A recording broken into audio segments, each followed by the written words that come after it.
Hola amigos, amigas, muy bienvenidos a Buenas Noticias TV. ¿Cómo sería la carta que escribirías a tus amigos si te metiesen preso injustamente? ¿Qué les dirías? Pues hoy vamos a charlar sobre la carta que escribió el apóstol Pablo a sus amigos en Filipo. Seguro que te va a sorprender. José Pablo Sánchez, director de este programa, va a hablar con el pastor evangélico Manuel Cerezo sobre este tema. Y te invitamos a compartir tu opinión en el Facebook o Twitter del programa respondiendo a esta pregunta. ¿Qué versículo de la carta a los filipenses te gusta más? Pues vamos ya a ver la entrevista. Manuel, hola, muy bienvenido. ¿qué tal? Pablo. Me alegra de que podamos compartir este rato, que podamos charlar acerca de este libro de los filipenses. Mira, Sí. para empezar, me gustaría enseñarte algunas fotos que tienen que ver con distintos temas que aparecen en la carta y me gustaría que me dijeras de esas fotos qué te viene a la mente de la carta. Por ejemplo, esta primera foto, ¿qué es lo que...? Pues claro, Pablo en prisión, una persona en prisión y Pablo en la cárcel de Roma en concreto, ¿no? Que Desde donde escribió él esta carta, en el año 62 después de Cristo, a los habitantes de esa ciudad Filipos, en Macedonia, ¿verdad? Una de las capitales, una de las principales ciudades. Hablaremos algo más acerca de que Pablo está en medio de la cárcel cuando escribe esta carta. Y este, por ejemplo, ¿qué te parece? ¿De qué te habla esta...? Bueno, sí. Eso me recuerda al texto que el apóstol dice, para mí el vivir es Cristo y el morir ganancia. Sí, precisamente en Vaya esta frase, epístola, ¿no? ¿verdad? Vaya frase. Capítulo 1, efectivamente, sí. Pablo está hablando de la importancia que es transmitir la fe, y si él no pudiera hacer eso, y por las persecuciones y todo eso, a él casi le daba igual, ¿no? Morirse que quedarse aquí. De hecho, dice, Sí. me quedo aquí más pensando en el beneficio que os puedo dar a vosotros. Bien, otra foto. Esta, por ejemplo. Bueno, claro, sí, sí. Esa tiene que ver con ese capítulo 3 en la que Pablo habla de proseguir hacia la meta para alcanzar aquello para lo que Dios le ha llamado en Cristo, ¿verdad? Así es que es alcanzando la meta. Alcanzando, sí, extendiéndome, bien, ¿no? claro Extendiéndome. sí. La última, oye, va muy bien. A ver, ¿esta qué te parece? ¿De qué te parece que habla esta foto?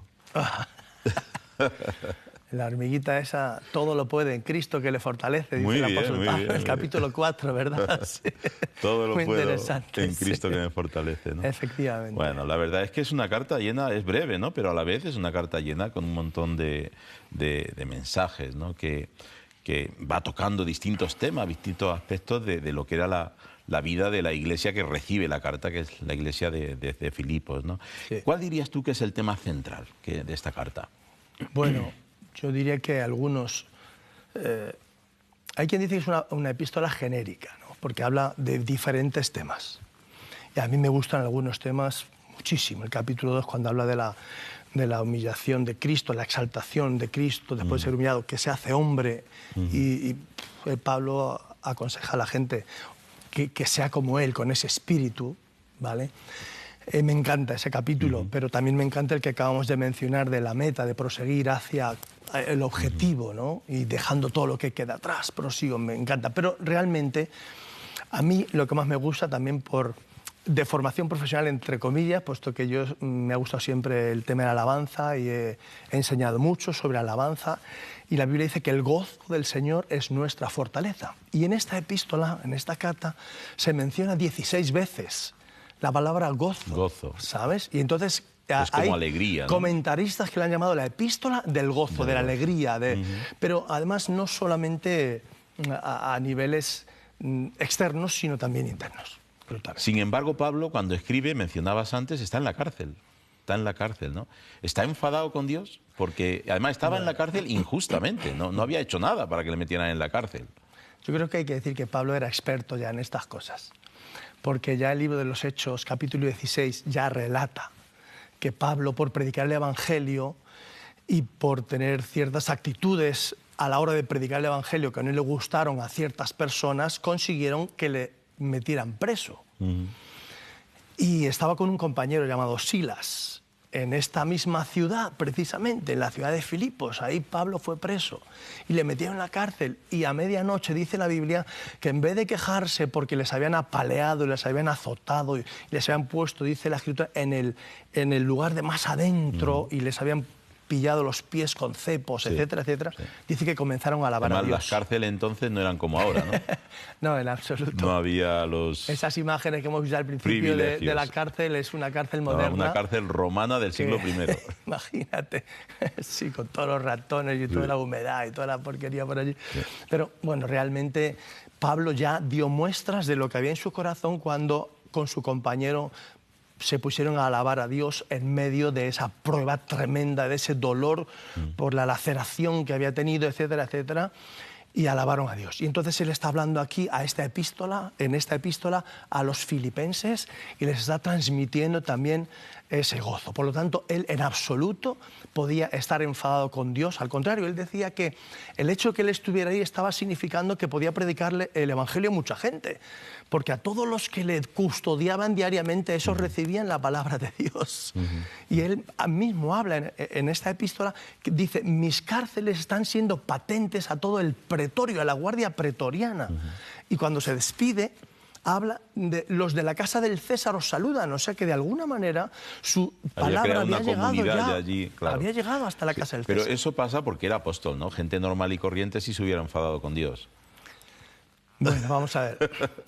Vamos a ver, no es porque era apóstol, no es porque era gente normal y corriente, es porque un cristiano tiene que aprender a vivir el gozo del Señor en cualquier circunstancia en la que viva. Y Pablo sabía de eso, obviamente. Y pues yo creo que como cristianos tenemos que aprender a vivir en el gozo del Señor, que no es la alegría, no es la felicidad, es el gozo del Señor, que es algo interno que te permite superar muchas circunstancias y salir victorioso de muchas de ellas. Y a nuestros amigos pues también les podemos decir que hay que encontrar en Dios ese gozo, porque ese gozo puede transformar tu vida, tu situación. Claro. Es cierto. Sin embargo, dice, aunque todo esto es realidad en Pablo y hay todo un movimiento de personas que se animan gracias a que Pablo está sufriendo y le está dando este mensaje de esperanza, pero también hay otros que dice que se aprovechan o que incluso quieren añadir más aflicción en medio de sus prisiones, ¿no? Digo, ¿cómo puede haber cristianos que actúen de mala manera, ¿no? En medio de una situación así? ¿Cómo permite Dios que haya... Dentro del mundo de la fe hay gente que abusa, ¿no? Hay gente que hace cosas malas, ¿no? ¿Cómo lo permite Dios? Sí. Se dice que cuando el apóstol Pedro quitó sus ojos de Jesús, cuando empezó a caminar sobre el mar, quitó sus ojos de Jesús, que él empezó a hundirse realmente, porque miró a las olas, miró al problema y empezó a hundirse. Esto también puede establecerse un paralelismo en la vida de los cristianos. Primero, que no todos los que se dicen ser cristianos lo son. Claro. Eso, punto primero, porque hay muchos que se llaman cristianos, pero un cristiano es uno que sigue a Cristo, no uno que ha oído hablar, no uno que tiene una religión cristiana, no uno que simplemente le bautizaron de niño o de mayor, me da igual, y se despierta por la mañana siendo cristiano. No, eso no funciona. No es el título. Efectivamente. Entonces, tiene que ver con vidas sometidas, vidas enfocadas hacia Cristo. Tú no hablas de marxista a personas que no son seguidores de Marx o discípulos de Marx y que van declarando la doctrina de Marx por todas partes. Y como digo Marx, digo cualquier otro personaje histórico o personaje de cualquier tipo. Entonces, los cristianos, solo por el nombre, no se identifican como tales. Así es que un cristiano es una persona que verdaderamente sigue a Cristo, sigue sus instrucciones, sigue su palabra, aunque se equivoque y caiga. Claro. No dudo que en esta iglesia de Filipos hubiera cristianos puros, sanos, que entendían todo, pero también podía haber otros que no, que estaban desenfocados, y su enfoque no era Cristo, sino sus propios intereses. En este caso, el interés a lo mejor de fastidiar a Pablo, decir, pues te vas a entrar, no nos haces falta, nosotros solo predicamos. Y Pablo aún así decía, pero me da igual, me gozo en el Señor, gozo de la epístola, porque sea por contienda, por vanagloria, sea por esto, por lo otro, como dice, lo importante es que el Evangelio sea predicado, y eso a él le valía. tenemos que avanzar en la carta, aunque es breve, hay muchos contenidos, ¿no? Antes te enseñaba la foto del atleta que se extiende a la meta y Pablo habla de una forma muy gráfica, ¿no? De su propia experiencia. Él ha sido una persona religiosa, pero dentro de la práctica religiosa más radical y comprometido plenamente con esa religión, pero aquí llega a decir pues que como que eso, todo aquello que él había vivido antes de conocer a Jesús, que aquello era como basura, ¿no? Y yo digo, ¿cómo puede hablar uno de la religión como basura? Bueno, está bien, tú lo has dicho claramente, esa es el cómo. Porque no vamos a decir que la religión es basura, ni Pablo dijera que la religión es basura.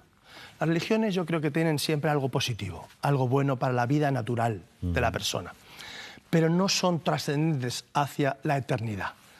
Lo que trasciende hacia la eternidad no es el que tú seas religioso o no lo seas, es tu relación con Dios, con Cristo.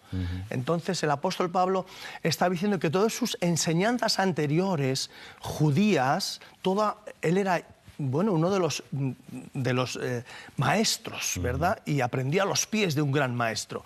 Y él lo que está diciendo es que todo eso que él había aprendido, que lo dejaba atrás por alcanzar algo superior, algo mayor.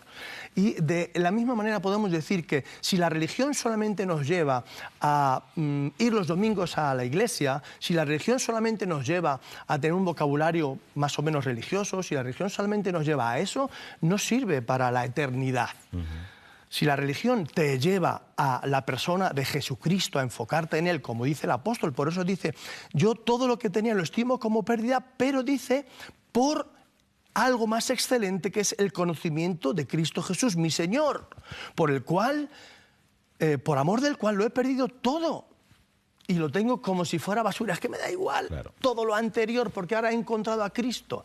Y un poquito más adelante dice, así es que olvido todo lo que queda atrás y me extiendo a lo que está delante y prosigo a la meta, al premio del supremo llamamiento de Dios, a la salvación en Cristo Jesús, a través de Cristo Jesús, ¿no? Entonces, para mí eso es lo importante. No, y lo has dejado clarísimo. Yo creo que Pablo lo entendía y lo quiere comunicar, ¿no? Que en la vida lo importante es Cristo, nuestra relación con Cristo, nuestra intimidad con Cristo, el descubrir más de Cristo en nosotros, ¿no?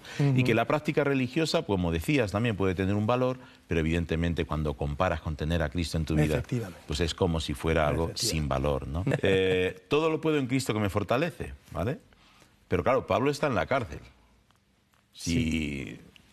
Si Dios lo puede todo, ¿por qué no le saca de la cárcel? Bueno, pues mira, había una señora en nuestra iglesia hace muchos años que se aprendió este versículo y decía, todo lo tengo en Cristo que me favorece. Nosotros podemos todo en Cristo, pero siempre dependiendo de su proyecto, de su voluntad, de su plan. El apóstol Pablo está seguro, dice que él no tiene miedo a nada porque todo lo puede en Cristo. Él se goza en las circunstancias, aún dentro de prisión, porque todo lo puede en Cristo que le fortalece, ¿no? Entonces, el asunto es que lo que Dios va a hacer no es apartarnos a veces de la circunstancia, de la dificultad, sino fortalecernos para movernos en esa dificultad sin llanto, sin lamento, sin ay, pobrecito de mí, ay, hermano, esto, bueno, ahí sobrellévalo. No, de sobrellevar no. Hay que actuar con el gozo del Señor en medio de la prueba, sabiendo que Él nos fortalece. Entonces es muy importante el hecho de que en medio de la prueba, ahora él decía, orad por mí para que os sea echado de la cárcel pronto y os vaya a ver. Bien, por supuesto, hay que moverse en todas las áreas, pero sobre todo cuando pasamos por la prueba hay que fortalecerse en el Señor. Maneras, hemos mencionado algo antes, oración, búsqueda personal del Señor y el gozo del Señor que es nuestra fuerza. Pues ahí lo dejo, ahí lo dejamos. Muchas gracias, Manuel. Nada, igualmente a ti y a toda la audiencia. Interesante entrevista, hemos conocido mejor la carta a los filipenses y además queremos seguir animándote a leer la Biblia, por eso las iglesias evangélicas regalan este Evangelio de San Juan. Puedes llamarnos ahora al teléfono 91 743 4400 y te lo vamos a hacer llegar gratis. El teléfono, repito, es el 91 743 4400. Y también para los que formáis parte del Club de Amigos, tenemos un libro para sortear, este libro titulado Brillante Vivir para Cristo en la Universidad. El autor es Andrew King, un regalo que nos llega gracias a la generosidad de la editorial Peregrino. Si te gusta nuestro programa y crees que estamos realizando una buena labor, únete al club de amigos. Llámanos ahora y te vamos a explicar cómo hacerlo. Gracias por vuestra atención en este día y no lo olvides, tú vales mucho para Dios.